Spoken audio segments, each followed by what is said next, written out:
কথা বলবো।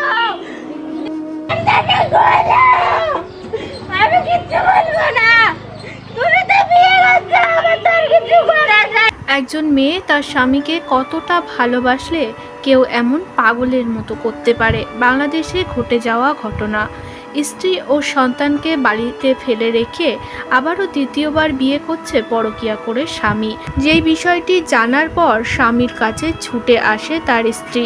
সেই দরজায় আকুতি মিনতি করেই যাচ্ছে, তুমি একবার দরজাটা খোলো, তোমার সাথে আমি একটু কথা বলবো। তুমি তো এখন বিয়ে করে নিয়েছো, আমার তো আর কিছু করার নেই, একটু দরজাটা খোলো, আমি একটু কথা বলবো। এইভাবে মেয়েটি অসহায়ের মতো কাঁদতে থাকে। কিন্তু তার স্বামী এতটাই পাষাণ, তিনি দরজা একবারের জন্যও খোলেনি। কতটা কষ্ট পেলে একটা মেয়ে এমন করতে পারে। বাংলাদেশে ঘটে যাওয়া এই ঘটনা যেন সোশ্যাল মিডিয়াতে ভাইরাল।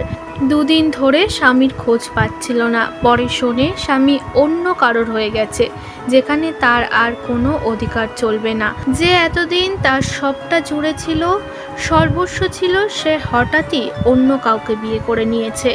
যে বিষয়টি শোনার পর যেন পায়ের তলা থেকে মাটি সরে যায় স্ত্রী।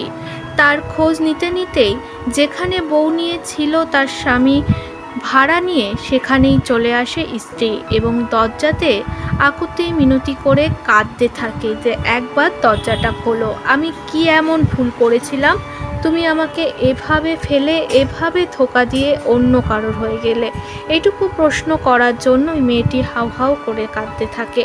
কিন্তু এতটাই নোংরা চরিত্রের একজন মানুষকে সে সারাটা জীবন নিজের করে ভেবেছিল, যার ভাবনাটা একেবারেই ধুলোয় মিশিয়ে দিয়েছে তার নোংরা ক্যারেক্টারের স্বামী।